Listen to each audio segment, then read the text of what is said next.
I've been working on a way to help people get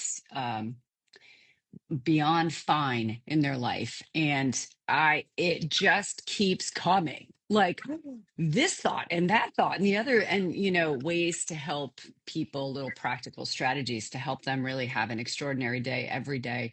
And I'm so jazzed about it. Why are so many people settling for just fine? I don't think they know what else to do. Well, two reasons. Well, let's just back up and go, like in life, we have these sort of milestones set up for us by society that we all kind of buy into. And it's not a bad thing, like they go along with your age and experience. And, you go to school and maybe you go to a secondary school or you learn a trade, you start um, providing for yourself. You partner up, maybe personally, professionally, buy a home, maybe, or you find somewhere to plant your flag, maybe have a family. There's just these obvious milestones.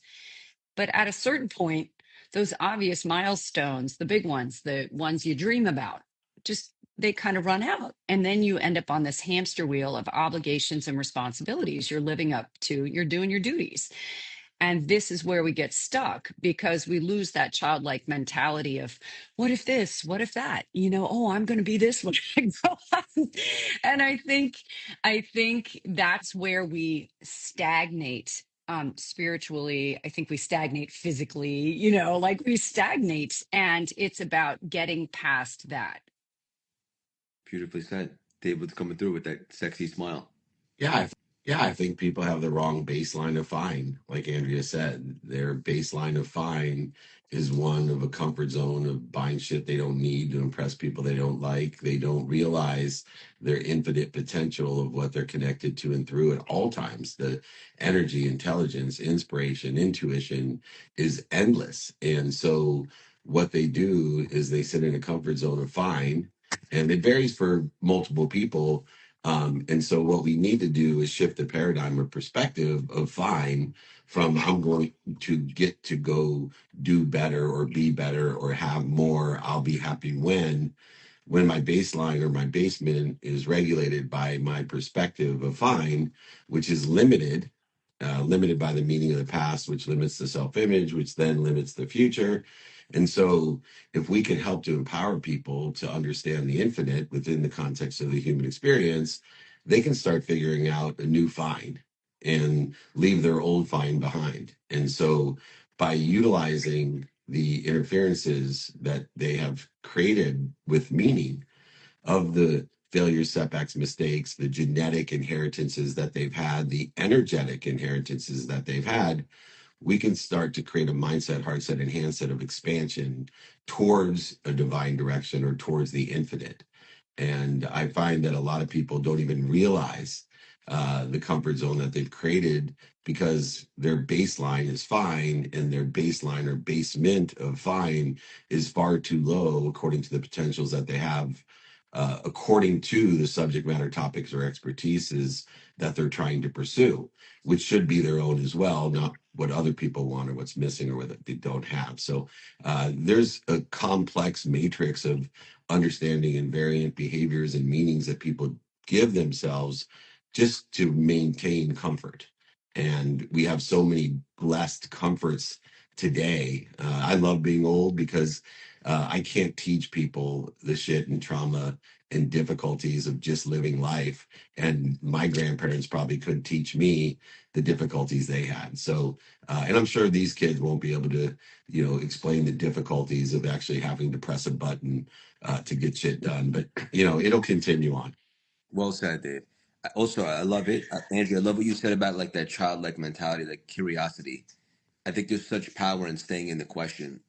I think the answers can be limiting, and even to just take that space to consider what else is possible. Am I really in alignment here? And beginning to ask those questions, and it opens up different possibilities and trajectories. 100%. And in my work, I really help people understand um, that you are coming from a part of your brain that either fosters and starts from a connective part and that curiosity part and that wonder part, or you are defaulting to a part of your brain that is protective. And this is all the time. And when you talk about how people default to comfort, Dave, it's because that protective part of their brain is their default. And so it's funny when people come to me for weight loss, like, and what I get them to understand is for it to be lasting, you have to be driven by the curiosity part of your brain. It sounds like, it is not related to anything. They just want to know, what food do I eat? What exercise do I do? But it's not about that. It's about when people talk about mindset, right? Let's think about the word. It is, how is your mind set? How do you default under challenging circumstances or boredom or loneliness or stress? And your brain either goes to a place where it's protecting you and it's seeking comfort, what you're talking about, Dave, and that is hormonally disadvantageous for lasting weight loss. Or does your mind default to a place with brain centers that foster curiosity, positive possibility, wonder, those childlike things? And that is hormonally advantageous for lasting weight loss and physical well-being. So I break it down for them that way. It's about generating energy and perspective. I love that you said also that people want to come to you to lose 20 pounds, but you start with the mind or the consciousness because it's all connected, all of it. Totally. Yeah. So That's true. why, diets and things like that don't work, because they try to disassociate the body and the brain. And they try to, like, you're just following a little pattern, like it's a PDF and it's the same one everybody else gets. It's like you are your own unique individual. And if you don't find a way to lose these pounds in a way that is a life you're actually living, the person you actually are, it's like, putting on a coat for a minute that's too big for you. And then what do you do when you get tired of that coat? You're cold. So good. First, I have one question, then I want to comment. Mm. My question is, how did you convince your wife to allow you to have those curtains? Because I love those curtains, but my wife would never let me hang those suckers. I'm in a hotel right now, dude. I can't take credit for them. Oh, So okay, good. I They're I not do his like them. curtains. So if you could steal those for me, I'll give it another shot and see if my wife will let me hang them. Those are like literally like Buddhist monkeys. I like that. Anyway, it's interesting because Craig mentioned I've been traveling for an extraordinary amount of time since I got back from Paris, London, Italy, but I lost weight. And it was all within the context of what you teach, Andrea. And years of working out, thinking I could outwork out my diet. But what I realized was there was one defining moment in my own energetic mindset of food, and it was growing up poor. And when we had a treat, quote unquote, so one of the highlights when you have six kids in a really poor family, my mom would buy two large McDonald's French fries, put them in a bowl, and then have us share them. So you can imagine what that does energetically about, right. And so when you end up with three daughters and they leave a lot of food, and you're OCD as well, so you like everything to be clean. There's a lot of mindset issues. It wasn't that I was working out. It wasn't working out. It wasn't that I was eating the wrong foods because I'm not a sweets person. It was literally that I had a scarce energy. So the simple solution was telling myself, hey, there's plenty of food. You have Yeah. plenty of money to buy food. Yep. There'll always be enough food for you and everybody else. And Yep. literally, and I use Revere. I don't know if anyone's ever heard of the self hypnosis app by the Stanford doctor who created it. It also is a great way to work through your mindset subconsciously of things you may not even be aware of. So, if you really want to lose weight or be healthy for a lifetime, I don't even like to say lose weight because God tells us how to be healthy. He says, if you don't sleep, your heart's going to stop. If you don't eat, your heart's going to stop. If you don't drink, if you don't move, and if you don't breathe. So if you're not concentrating on those five things, you don't understand what health is as far as physical health. Yeah. You know, there's an interesting thing that it's in my book. I talk about this thing called the Zeigarnik Effect. And we're so hardwired for completion. And when you're talking about OCD and you're seeing your daughter's plates, and for you, yes, it is driven by scarcity, which protective, it sets off that amygdala in our brain, and we feel like we need to respond to it. For you, and for many people, comfort is completion. And this is this thing called the Zeigarnik Effect. And How do you when spell that? Just so people like, how do you spell? ZIE, the GARNIK, I didn't know I had a spelling bee today. Sorry. Yeah, yeah. I realized, oh shit, I just put her on the spot. No, it's good. Just I won good spelling bees. chat Do, GPT and everybody, you'll do figure you it want out. to know? Do you want to know? I remember the word I lost a spelling bee on separate. And I Really? was, yeah, and I did SEPERATE. And I'm like, my first name starts with the word Andrea, like with the letter A, Andrea, and I didn't pick the A. And I mean, this was literally, I'm walking away. They said, you lose. And I'm walking away going, it's the first letter of my name. Why didn't I pick that one? Like, when I Yeah, don't know. and the And I alphabet. still remember It's the this. first letter of the alphabet. You would think I'd get it. Anyway, Zeigarnik Effect. We don't like it when things are unfinished. And think about life right now, right? Life is so much about, tossing the ball, waiting for somebody to answer you, this, that, the other thing. It's just balls in the air for everybody. So I talk to my clients about being very careful with plates of food. Like I get them to portion control. Literally in my program, we have a time where you learn to leave 2-3 bites of food. See yourself put that away for later or give it to somebody or whatever. Like we have to learn abundance. We have to learn that. That's food freedom, because the compulsion to just be the garbage can for that, because we want to see the clean plate. And sometimes it comes from a childhood of not enough. And sometimes it comes from just a life of overwhelm, where it's just we get dopamine from checking boxes. So by cleaning a plate, that's another thing you completed.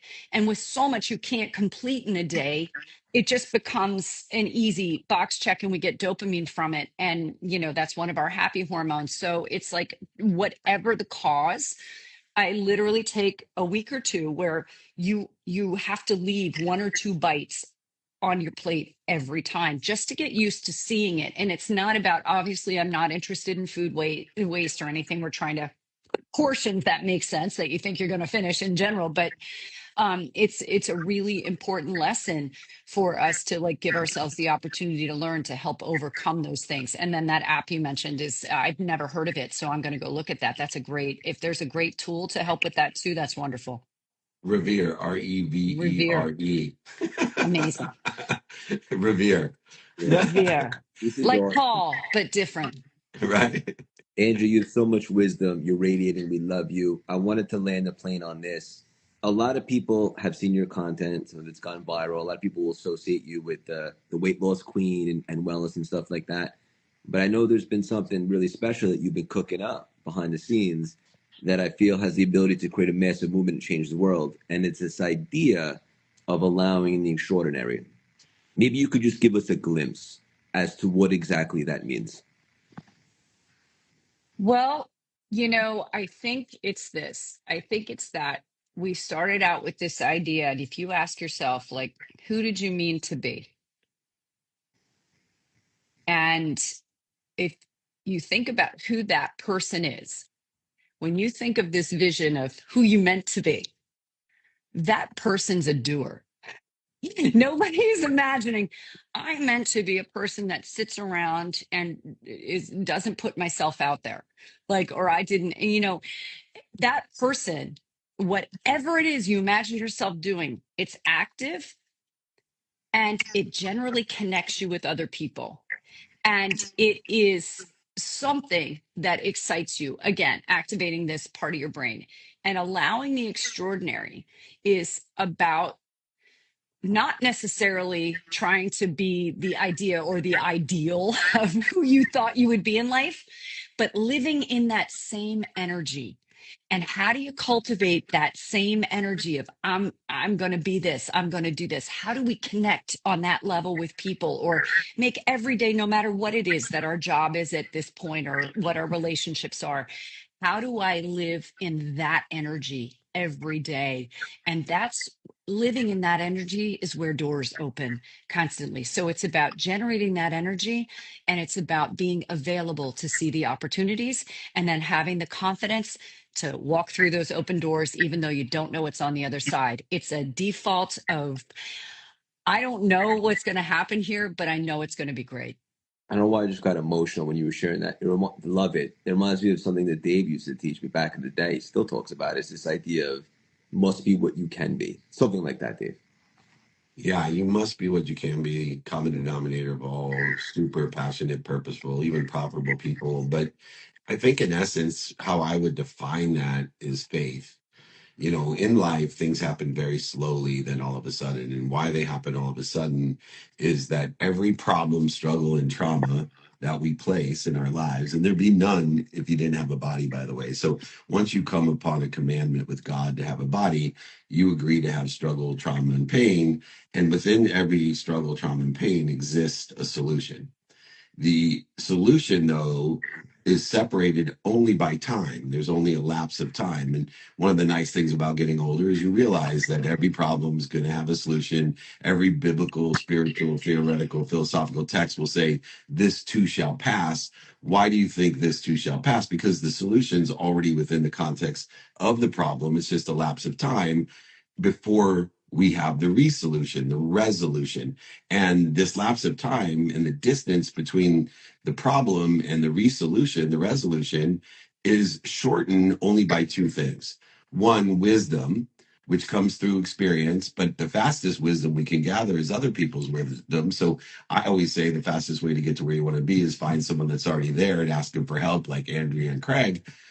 But the other component, you can have as much wisdom as you want, but because things happen very slowly and all of a sudden, and there is a lapse of time between the problem and the resolution, you have to have faith because there is no evidence, or the evidence is contrary to where you think that resolution is in the lapse of time. So as you're pursuing the resolution, you're going to experience no evidence, or most of the time, contrary evidence. And therefore, the wisdom may be counterintuitive, counterintellectual, counter-inspiring, but the faith is what gets you there.